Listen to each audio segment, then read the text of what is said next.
नमस्कार। इतिहास के इस बेहद दिलचस्प सफर में आपका स्वागत है।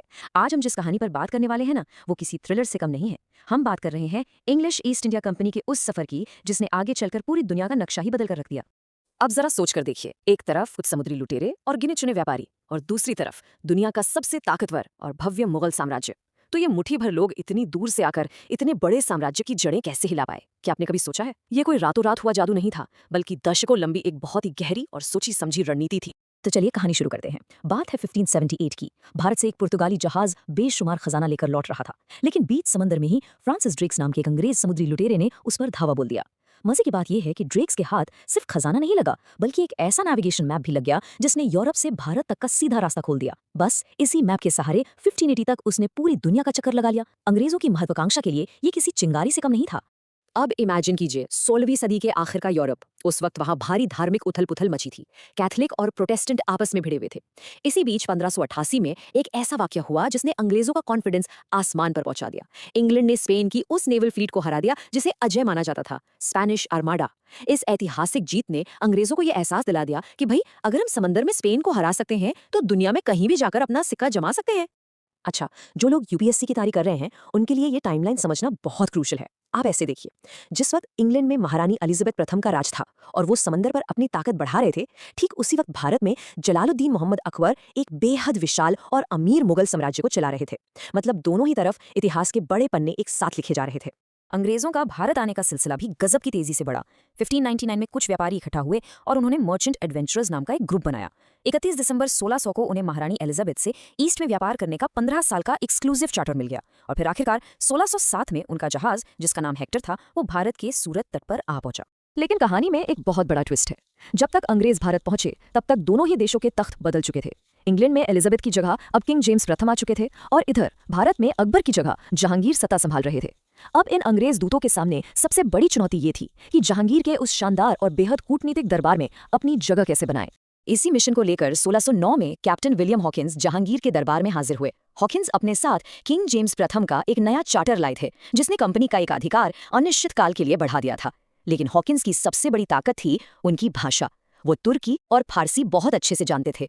उन्होंने बिना किसी ट्रांसलेटर के सीधे जहांगीर की ही दरबारी भाषा में उनसे बातचीत की। और आपको पता है इसका असर क्या हुआ? जहांगीर कैप्टन हॉकिंस से इतने ज्यादा इंप्रेस हो गए कि उन्होंने हॉकिंस को सीधे 400 का मनसब ऑफर कर दिया। उस जमाने के मुगल दरबार में किसी भी विदेशी व्यापारी को इतना ऊंचा ओहदा मिलना सच में एक बहुत बड़ी बात थी। सिर्फ मनसब ही नहीं, जहांगीर ने उन्हें 30,000 की भारी भरकम सैलरी भी ऑफर कर दी। लेकिन यहाँ एक बहुत बड़ा कैच था। इन तमाम व्यक्तिगत सफलताओं के बावजूद पुर्तगालियों का मुगलों पर इतना ज्यादा दबदबा था कि उन्होंने अंग्रेजों को सूरत में अपनी कोई भी फैक्ट्री नहीं लगाने दी। हॉकिंस का जो असली मिशन था ना, वो अभी भी अटका हुआ था। अब जब उत्तर भारत में यानी मुगलों के कंट्रोल वाले सूरत में बात नहीं बनी, तो अंग्रेजों ने अपना दिमाग दौड़ाया और अपनी रणनीति ही बदल दी। उन्होंने सीधे दक्षिण का रुख किया, जहां मुगलों का सीधा कंट्रोल नहीं था, और इस तरह 1611 में उन्होंने आंध्र प्रदेश के मसूलीपट्टनम में अपना व्यापार शुरू कर दिया। ये उनका एक बहुत ही स्मार्ट और रणनीतिक कदम था। खैर, अंग्रेज सूरत को इतनी आसानी से भूलने वालों में से नहीं थे। साल आ गया 1612 और माहौल में टेंशन एकदम पीक पर थी। पुर्तगाली अपने घमंड में चूर थे और लगातार अंग्रेज जहाजों को सूरत बंदरगाह पर आने से रोक रहे थे। ये वो वक्त था जब इतिहास एक बहुत ही नाजुक मोड़ पर खड़ा था। और फिर समंदर में हुआ एक भयंकर युद्ध। इसे हम इतिहास में स्वाली की लड़ाई के नाम से जानते हैं। कैप्टन थॉमस बेस्ट के नेतृत्व में अंग्रेजों ने पुर्तगाली जहाजों की सच में धज्जियां उड़ाकर रख दी। इस जीत की गूंज सीधे आगरा में बैठे जहांगीर तक पहुंची, और वो भी हैरान रह गए कि अच्छा, समंदर में पुर्तगालियों को भी टक्कर देने वाला कोई आ गया है। नौसेना की इस ताकत ने आखिरकार वो कर दिखाया जो हॉकिंस की मीठी मीठी बातें नहीं कर पाई थीं। जहांगीर अंग्रेजों की इस नेवल सुप्रीमेसी से काफी प्रभावित हुए, और फाइनली 1613 में अंग्रेजों को सूरत में अपनी पहली आधिकारिक फैक्ट्री लगाने की परमिशन मिल गई। भारत में ब्रिटिश साम्राज्य की नींव का ये पहला सबसे ठोस पत्थर था। और अब अंग्रेज रुकने वाले नहीं थे। 1613 की उस सफलता के सिर्फ 2 साल बाद 1615 में किंग जेम्स प्रथम ने अपना सबसे बेहतरीन मोहरा चला। उन्होंने अपने सबसे काबिल राजदूत सर थॉमस रो को जहांगीर के दरबार में भेजा। उनका एजेंडा बिल्कुल क्लियर था, हाई लेवल कूटनीति के जरिए मुगलों से व्यापारिक छूट लेना और पुर्तगालियों के प्रभाव को हमेशा हमेशा के लिए रास्ते से हटाना। अब यहाँ यूपीएससी की तैयारी करने वाले स्टूडेंट्स जरा खास ध्यान दें, क्योंकि एग्जाम में यहीं पर गूगली फेंकी जाती है। सर थॉमस रो ने अपनी शानदार कूटनीति से पूरे मुगल साम्राज्य में कहीं भी व्यापार करने की परमिशन तो हासिल कर ली, लेकिन ये परमिशन सिर्फ जुबानी थी। जी हाँ, जहांगीर और अंग्रेजों के बीच कभी भी कोई भी औपचारिक या लिखित कमर्शियल ट्रीटी साइन नहीं हुई थी। बिना किसी फॉर्मल लिखित संधि के भी ये अंग्रेजों की इतनी बड़ी कूटनीतिक जीत थी कि उनका व्यापार आग की तरह फैलने लगा।